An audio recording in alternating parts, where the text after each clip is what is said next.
Commander Ethan Cole had never expected to stand on an alien world, yet here he was, breathing air that smelled like copper and honey, while crystal towers stretched toward a purple sky that held 3 moons instead of one. He had served as a diplomatic security officer aboard the UES Horizon for 6 long years. And in all that time, he had never seen anything as beautiful or as terrifying as the world of Velantharth. Valkyrie. Dominion had finally agreed to meet with humanity's first formal delegation, and Ethan had been assigned to the security detail not as a leader, not as anyone important, just another human soldier standing at the edge of a crowd, watching for trouble that would probably never come. The Valkyrie themselves were something out of a dream, or perhaps a nightmare. Depending on how you looked at them, they stood 8 feet tall on average, with skin that shimmered like oil on water, shifting between blues and silvers and golds as they moved. One had 4 slender arms that bent in ways that made Ethan's joints ache just from watching. And their faces were elegant and angular, with large silver eyes that seemed to look right through you. They were ancient, powerful, and they made it very clear that they considered humans to be barely worth their time, primitive newcomers was the polite term Ethan had overheard. Useful animals was the less polite one. He tried not to let it bother him as he stood at his post on the observation terrace during the ceremonial welcome feast. The terrace overlooked a vast garden of bioluminescent plants that pulsed with soft light, and the Valkyrie nobility drifted through the space like living artwork, their movements so graceful that humans looked clumsy and broken by comparison. Ethan scanned the crowd out of habit, not because he expected anything to happen. The real security was handled by the Valkyrie Royal Guard's tall warriors in crystalline armor, who could move faster than the human eye could track. Ethan was just decoration, a gesture of cooperation, nothing more. Princess Thyella stood near the edge of the terrace, and Ethan had noticed her because she looked as bored as he felt. She was the 3rd daughter of Queen Seraphis, which apparently meant she was important enough to attend these events, but not important enough for anyone to actually talk to her. She stared out at the garden with her 4 arms crossed, her silver eyes distant, and Ethan thought she looked almost lonely. He was about to look away when he saw the shimmer. It was subtle, just a ripple in the air about 20 meters behind the princess, like heat rising from summer pavement. But Ethan had spent years training his eyes to catch things that didn't belong, and that shimmer didn't belong. The shimmer solidified into a figure wrapped in dark cloth, and a blade of pure plasma ignited in its hand, burning white-hot as it rose toward the princess's unguarded back. Ethan didn't think his body moved before his brain could catch up, legs pumping, arms reaching, every muscle firing at maximum capacity as he sprinted across the terrace. The Valkyrie guards were fast. Everyone said so, but they hadn't even registered the threat yet. Their superior reflexes meant nothing if they weren't paying attention, and none of them were looking at the lonely princess at the edge of the terrace. Ethan slammed into Thyella with his full weight, wrapping his arms around her and twisting his body so that he was between her and the assassin. The plasma blade came down it, carved across his shoulder and down his back, and the pain was unlike anything Ethan had ever experienced, like being burned and frozen at the same time, like every nerve in his body screaming in unison. But Ethan didn't scream. His body flooded with adrenaline, that ancient human chemical that turned ordinary people into something else entirely. And instead of collapsing, he rolled, keeping the princess beneath him, shielding her with his ruined back as he drew his sidearm.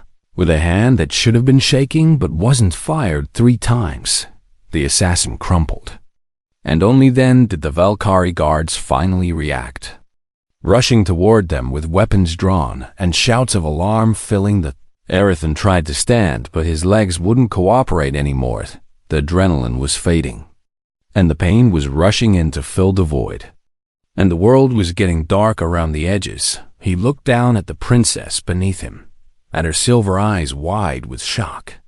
Had her forehands pressed against his chest, as if she was trying to push him away or hold him up. He couldn't tell which. "Are you okay?" he managed to ask, and his voice sounded strange and far away. She didn't answer, just stared at him like she had never seen anything like him before. Maybe she hadn't. Valkyrie were fast and graceful and beautiful. But they were also careful. They calculated risks, they weighed options.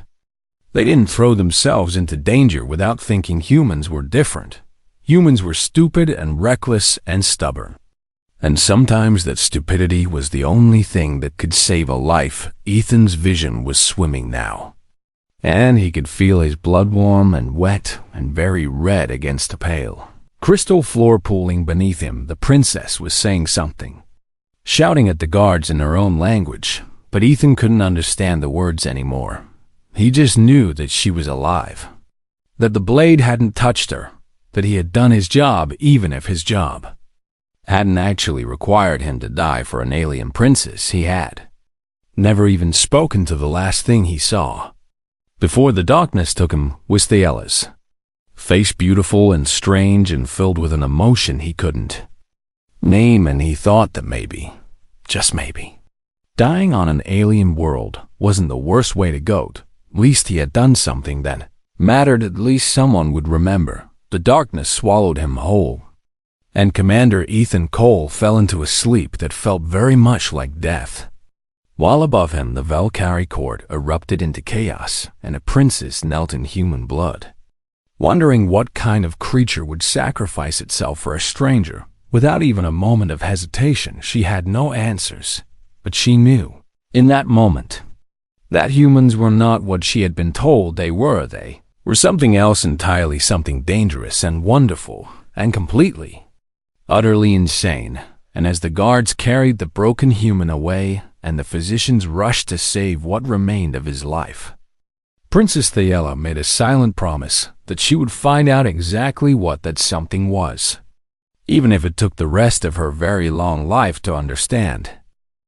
Ethan woke to the sound of humming, a deep, resonant vibration that seemed to come from the walls themselves, pulsing in rhythm with his heartbeat. He opened his eyes and found himself staring at a ceiling made of living crystal, its surface shifting through soft colors like the inside of a seashell.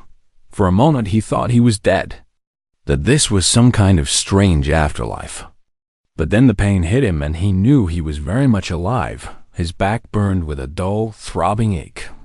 And when he tried to move, he discovered that his entire torso was wrapped in something that felt like warm silk but glowed with a faint blue light. A Valkyrie physician stood beside his bed, tall female with pale blue skin and 6 eyes arranged in a circle around her face. She noticed he was awake and made a sound that might have been surprise. "You should not be conscious yet," she said, her voice carrying a musical quality that all Valkyrie seemed to share. "Your injuries were severe. We did not expect you to wake for another 5 days at minimum." "How long?" Ethan croaked, and his throat felt like he had swallowed sand. 3 days, the physician replied. And Ethan could swear he heard something like respect in her tone. "The Queen herself ordered us to use our most advanced regenerative technology on you. We have healed the worst of the damage, but you will carry scars, and your recovery will take time." Ethan tried to sit up and immediately regretted it. His pain lanced through his back like fire. The physician made a clicking sound of disapproval and gently pushed him back. "Down with 2 of her 4 hands. Rest," she commanded. "You humans are remarkably resilient, but even you have limits." He wanted to argue, but his body was already pulling him back towards sleep. And by the time he thought of something to say, the darkness had claimed him again. When he woke the second time, a different Valkyrie stood beside his bed, a young male in official robes who informed Ethan that the Queen wished to see him and that refusing was not an option. Ethan was helped into a simple uniform. His own clothes had been destroyed and escorted through corridors that seemed to stretch forever. past windows that looked out on gardens and waterfalls and structures that defied human understanding. Finally, they reached the throne room, and Ethan had to stop himself from staring. The space was enormous, carved from a single piece of crystal that caught the light and scattered it into rainbows across every surface. At the far end sat Queen Seraphis herself, and Ethan understood immediately why the Valkyrie called her the Eternal Light. She was magnificent. She was terrifying. She stood perhaps 9 feet tall, taller than any Valkyrie he had seen, and her skin was pure silver, shimmering like liquid metal. A crown of living crystal grew from her head, pulsing with inner light, and her forearms were folded in a way that suggested patience and power in equal measure. Her eyes large and silver and ancient, beyond measure, fixed on Ethan as he approached, and he felt like an insect being examined by a god. Princess Thaela stood at her mother's side, and Ethan was relieved to see that she looked unharmed. No scars, no bandages, nothing to suggest that she had nearly died just days ago. She watched him approach with an expression he couldn't read, her silver eyes following his every movement. Ethan stopped at a respectful distance and bowed, or tried to, as his injured back made the motion awkward and painful. "Commander Ethan Cole," the Queen said, and her voice resonated through the chamber like a struck bell. "You saved my daughter's life. I was just doing my job, Your Majesty," Ethan replied, keeping his voice steady even though his heart was pounding. "Any of my fellow soldiers would have done the same." The Queen tilted her head, and something like amusement flickered across her ancient features. "Would they?" she asked. "Your fellow soldiers stood frozen while the assassin struck. Only you moved. And you moved faster than our own guards, which should not have been possible." She rose from her throne, and Ethan had to fight the urge to step back as she descended the steps toward him, her forearms unfolding like the petals of some deadly flower. "You took a blow that should have killed you," she continued. "Your primitive species lacks the regenerative capabilities of our own. The physicians tell me that by all rights you should have died before you hit the ground." She stopped in front of him, looking down from her great height, and Ethan held his ground even though every instinct screamed at him to run. "Yet you did not die," the Queen said softly. "You fought on. You killed the assassin and protected my daughter with your broken body until help arrived. You are anomalous, Commander Cole, and I find that very interesting." Ethan didn't know what to say, so he said nothing. "By the ancient laws of Valkyriana," the Queen declared, her voice rising to fill the chamber, "a life saved creates a bond that cannot be broken. You have placed yourself in my daughter's debt, and until that debt is satisfied, you belong to her." "I'm sorry," Ethan said. "I don't understand. I didn't ask for anything in return." "It does not matter what you asked for," the Queen replied.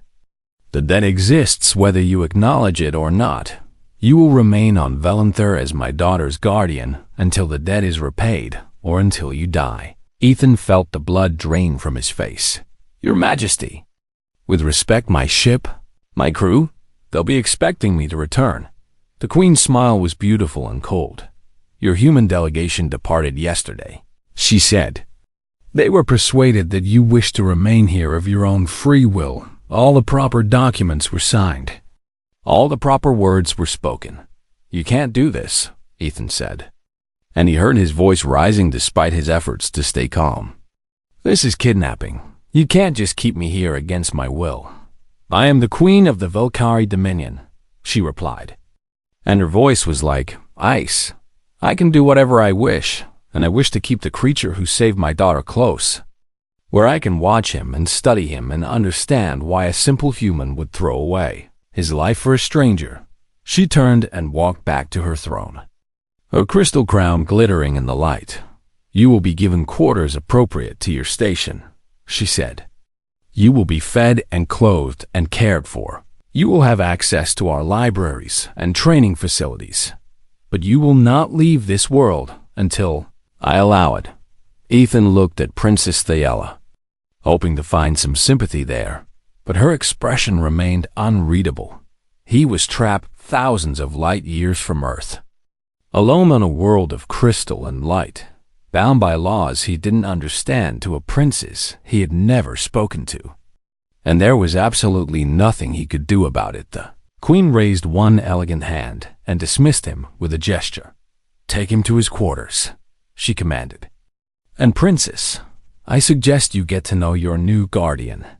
Thaiela's silver eyes met Ethan's, and for just a moment he thought he saw something there, guilt perhaps, or curiosity, or something else entirely. Then the guards were escorting him away, and the throne room doors closed behind him.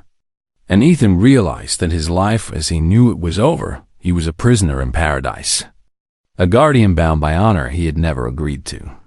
And somewhere deep in his chest, a small flame of anger began to burn, not at the princess he had saved, but at the situation itself. He was human. Humans didn't give up, and somehow, someway, he would find a way to make this strange new life his own, or he would die trying.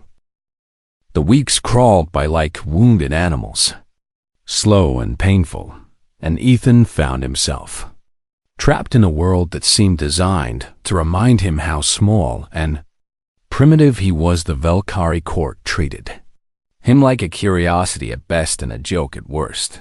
They whispered about him in their musical language when they thought he couldn't hear, mocking his clumsy two-legged walk and his need for 8 hours of sleep and his weak eyes that couldn't see in the dark.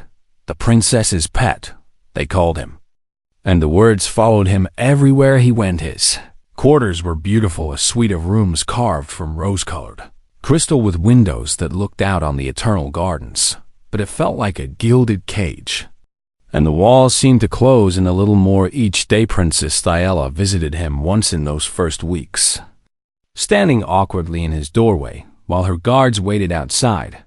"I did not ask for this," she said, and her voice was stiff and formal. "I did not ask my mother to keep you here, but you didn't argue against it either," Ethan replied. And he saw her flinch at the accusation in his tone. She left without another word. And Ethan was alone again, but humans were not built for despair. They were built for adaptation, for survival, for the kind of stubborn persistence that had carried them from caves to starships across thousands of years of bloody history. So Ethan adapted. He requested access to the training facilities and was surprised when the queen granted it. The Valkyrie combat techniques were based on speed and precision. That their forearms allowed them to attack from multiple angles simultaneously, and their reflexes made them blur when they moved. Ethan couldn't match their speed, so he didn't try. Instead, he learned to predict, to anticipate, to use their own momentum against them. He trained for hours every day until his muscles screamed and his lungs burned. And slowly he began to earn grudging respect from the warriors who watched him. "You are persistent," one of them admitted after Ethan had gotten back up for the 20th time in a single sparring session. "Stupid, but persistent." "Thanks," Ethan replied, spitting blood. "I think." He requested access to the library as well, and there he found something unexpected, a hunger for understanding that he hadn't known he possessed. The Valkyrie had existed for millions of years, building an empire that spanned 1,000 worlds, and their history was filled with wonders and horrors that made humanity's brief story seem like a footnote. But it was also filled with patterns, with political currents and ancient rivalries that Ethan began to recognize and understand. Knowledge was power, and if he was going to survive this world, he needed all the power he could get. 2 months after his arrival, Princess Thaela appeared at his door again. This time she came alone, without guards, and she looked nervous in a way that surprised him. "May I come in?" she asked, and Ethan stepped aside to let her pass. She stood in the center of his room, her forearms wrapped around herself, and looked at the books and data tablets scattered across every surface. "You have been studying," she said. "I've had time," Ethan replied. "I came to apologize," Thaela said abruptly. "For my mother, For this whole situation, it was not fair to you, and I have done nothing to make it better." Ethan studied her for a long moment. "Why now?" he asked. "Why apologize now after 2 months?" "Because I watched you train yesterday," she said. "You fell 17 times against Master Veleran, and each time you got back up. I asked him afterward what he thought of you, and do you know what he said?" Ethan shook his head. "He said you were the most terrifying student he had ever had, not because you were skilled, but because you simply refused to accept defeat. He said that fighting you was like fighting a force of nature." She looked at him with those silver eyes. And for the first time, Ethan saw genuine curiosity there instead of cold distance. "What are you?" she asked. "What are humans, that you can do the things you do?" Ethan laughed a real laugh, the first one since he had arrived on this world. "You want to know what humans are?" he said. "We're survivors. We evolved on a death world, where everything wanted to kill us, and we won anyway." He sat down on the edge of his bed and gestured for her to take a chair. "Our ancestors chased prey across entire continents," he continued. "Not because we were fast, but because we just wouldn't stop. We'd follow an animal for days until it collapsed from exhaustion. And then we'd kill it." Thayela's eyes widened. "Days?" she repeated. "You would pursue prey for days?" "It's called persistence hunting," Ethan said. "Our bodies are built for endurance. We can regulate our temperature through sweating. We can push through pain that would kill other species. We can survive injuries that should be fatal through sheer stubbornness." He showed her the scars on his back, pale lines where the plasma blade had carved through his flesh. "These should have killed me," he said. "Your physicians told me that much, but I didn't die, because my body flooded itself with chemicals that turned off the pain and kept me fighting until the threat was gone. Adrenaline," Thayela said softly. "I read about it. Your species can temporarily exceed its normal physical limitations in moments of crisis." "Exactly," Ethan said. "We're not the fastest or the strongest or the smartest, but we don't give up ever. And sometimes that's enough."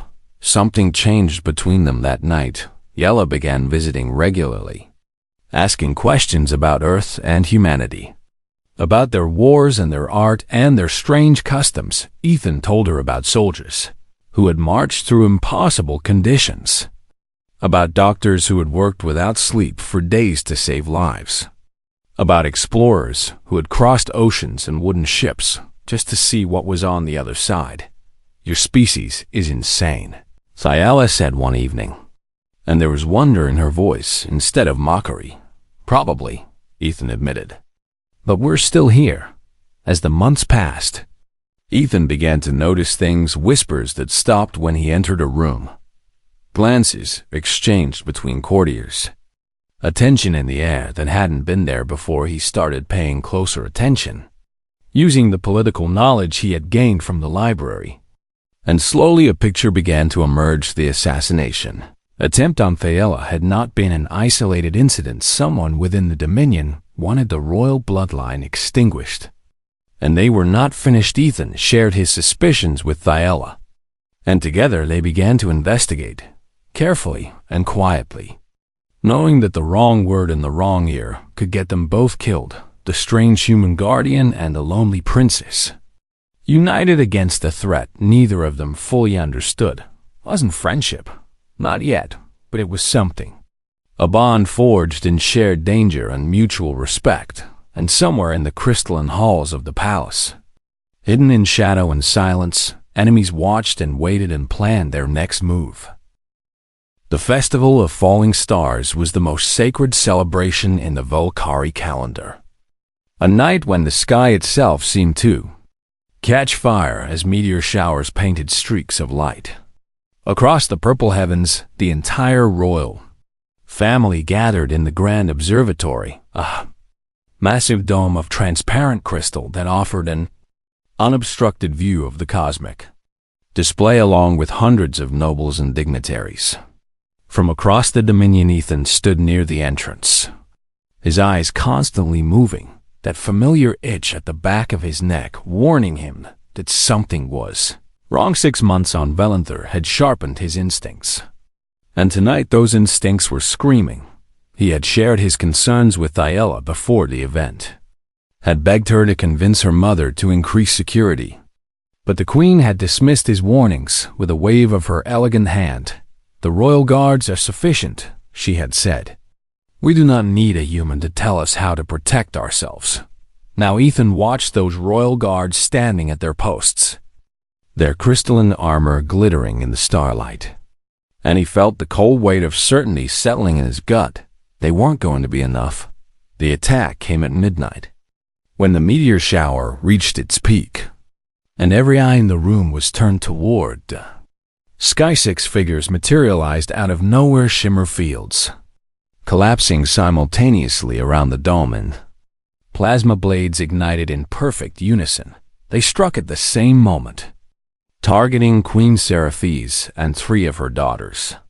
Including Thyella, the royal guards reacted instantly. Their superior reflexes finally engaged, and the next few seconds became a blur of movement and light and the screaming hiss of energy weapons.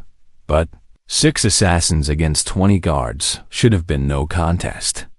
And yet it was, because these weren't ordinary killers. They moved with the precision of fanatics, willing to die to accomplish their mission. And they didn't fight to survive.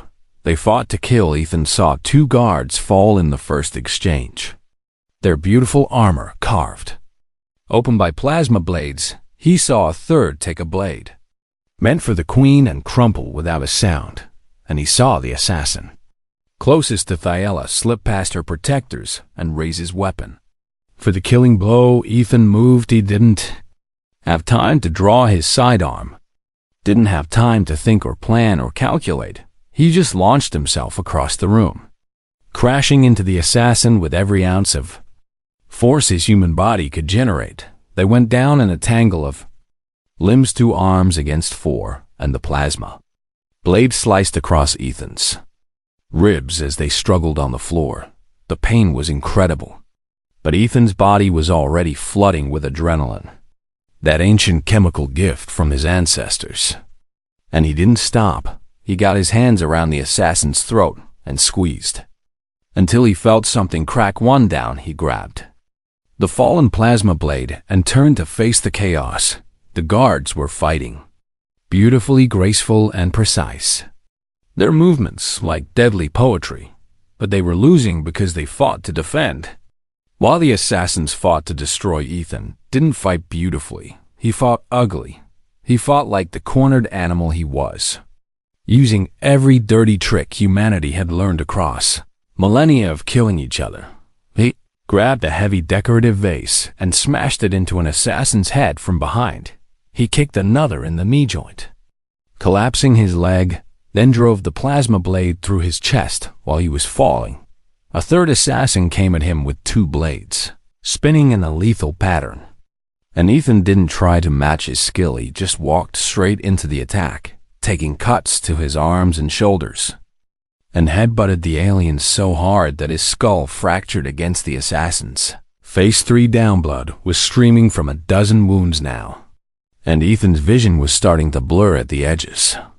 But he wouldn't stop, because Thyella was still in danger, and he had made a promise. The 4th assassin had gotten past the guards and was running toward the princess, blade raised, and Ethan knew he couldn't reach her in time, so he threw his blade instead. It wasn't a proper throwing weapon, and his aim wasn't perfect, but it was good enough. The blade caught the assassin in the back, and he stumbled just long enough for Thyella to move her forearms, grabbing a fallen guard's weapon and firing with surprising accuracy. 4 down. The 5th assassin turned from the Queen and charged at Ethan. Perhaps recognizing him as the biggest threat, Ethan had no weapon now, just his fists and his feet and his stubborn human refusal to fall. He took a slash across the chest that should have put him down. He didn't go down. He grabbed the assassin's weapon arm and bent it backward until it broke, then kept bending until the alien was screaming and the blade fell from nerveless fingers. He picked up the blade and finished the job 5 down. The sixth and final assassin was the leader, bigger than the others, faster, more skilled, and he had almost reached the queen when Ethan intercepted him. This one was different. This one fought like a master. And even Ethan's dirty tricks weren't enough to gain an advantage.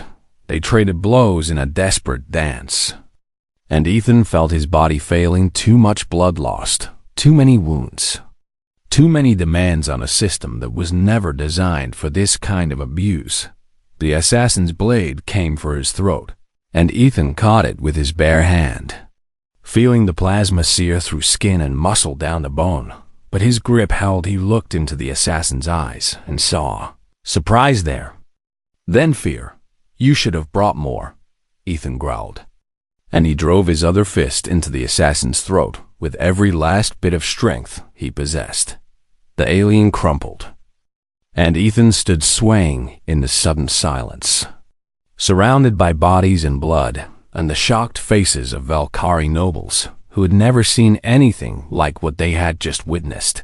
Queen Seraphis rose from behind the barrier. Her guards had formed around her, her silver skin splattered with blood that wasn't her own, her ancient eyes fixed on the broken human who had just killed 3 assassins with his bare hands. "What are you?" she breathed, and her voice was soft with something that might have been wonder or both. Ethan spat blood onto the polished crystal floor, red against the pristine white, and met the queen's gaze with eyes that burned like dying stars. "I'm the guy who made a promise," he said. Then his legs gave out and he fell. And the last thing he heard before darkness claimed him was Thaddeus screaming his name. The court's mockery ended that night. The whispers about the princess's pet stopped forever, and in the blood-soaked aftermath of the Festival of Falling Stars, the Valkyrie Dominion learned a lesson that humans had been teaching the galaxy since they first crawled out of their caves and looked up at the stars. Never underestimate a human who has something worth protecting.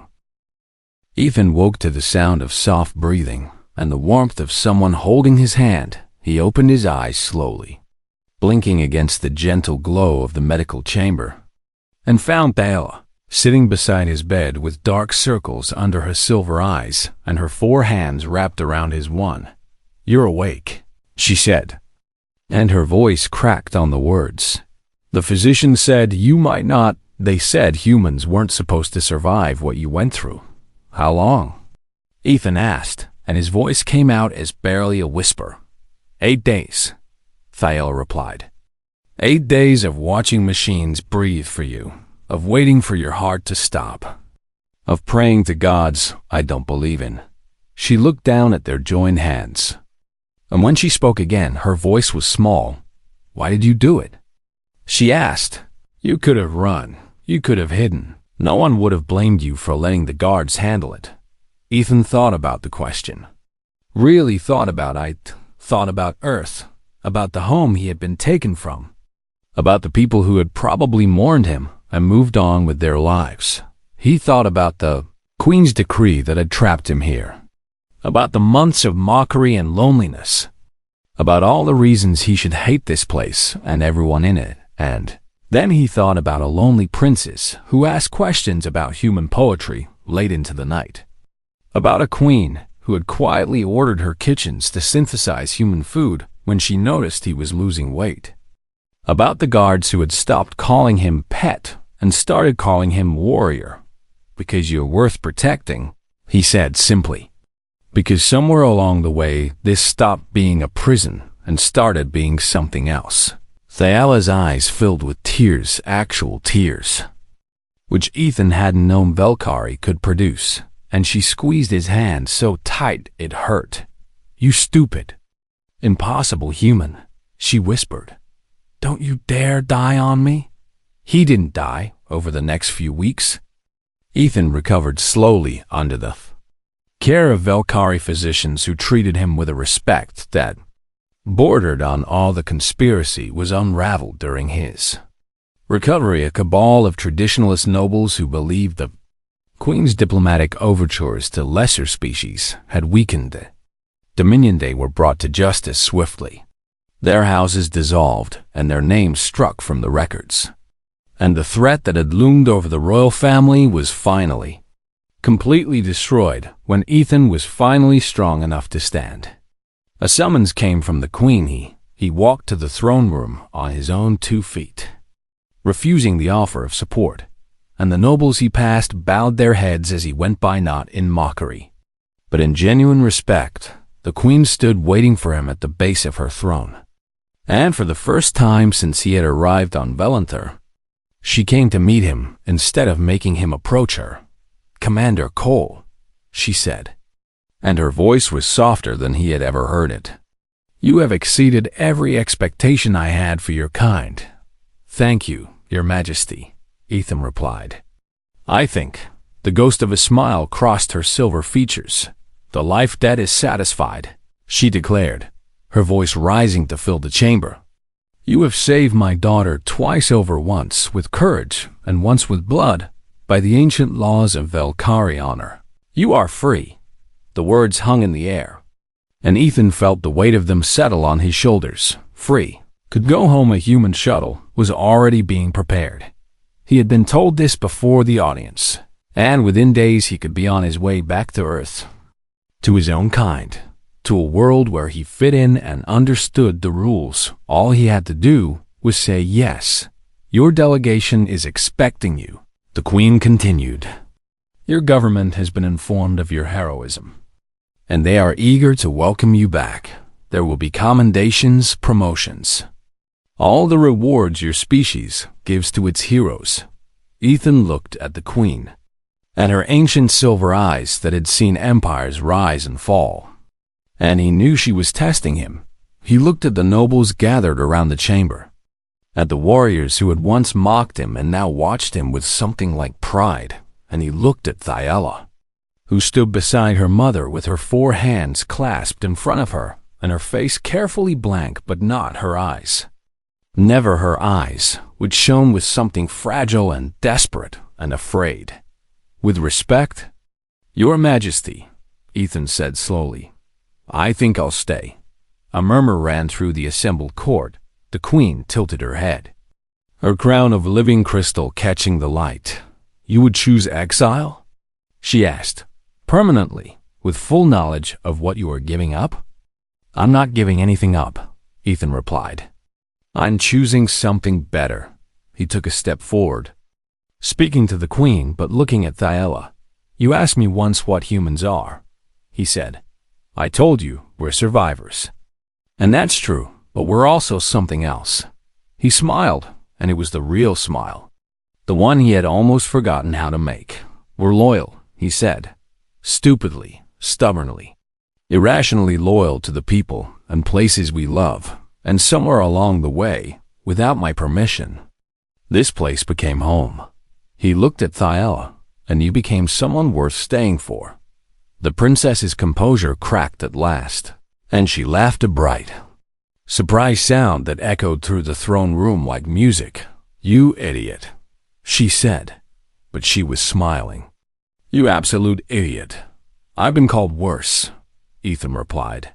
The Queen was silent for a long moment, her silver eyes moving between Ethan and her daughter. And something shifted in her expression, something that might have been approval, or perhaps just the recognition of something she had once felt herself. "Long ago, very well," she said at last, and her voice carried the weight of royal decree. "Let it be known throughout the Dominion. Commander Ethan Cole is no longer a guest, nor a debtor, nor a prisoner. He is Valkyrie bound, a guardian of the blood royal, a member of this house now and always." She raised one elegant hand. "Any who would challenge his place, challenge me personally, and I do not think anyone in this room is that foolish." The court erupted in murmurs, nobles turning to each other with shock and wonder on their alien faces. History was being made. Right here, right now, Thyella stepped forward and took Ethan's hand in one of her own, her silver skin cool against his warmth. "Thank you," she whispered. "For what?" Ethan asked. "For staying," she said. "For choosing us, for choosing me." Ethan squeezed her hand gently. I made a promise," he said. "And humans keep their promises." She pulled him into an embrace then, her forearms wrapping around him, while the court watched in stunned silence, and Ethan held her back with his two, feeling for the first time in a very long time like he was exactly where he was supposed to be, and somewhere across the galaxy. Humanity's reputation grew a little larger, not for their technology or their armies or their stubborn refusal to die, but for a single man who found something worth more than home, worth more than safety, worth more than all the stars in the sky. He had found family. He had found love. He had found the place where his strange human heart finally, completely belonged. And that, in the end, was the most human thing of all.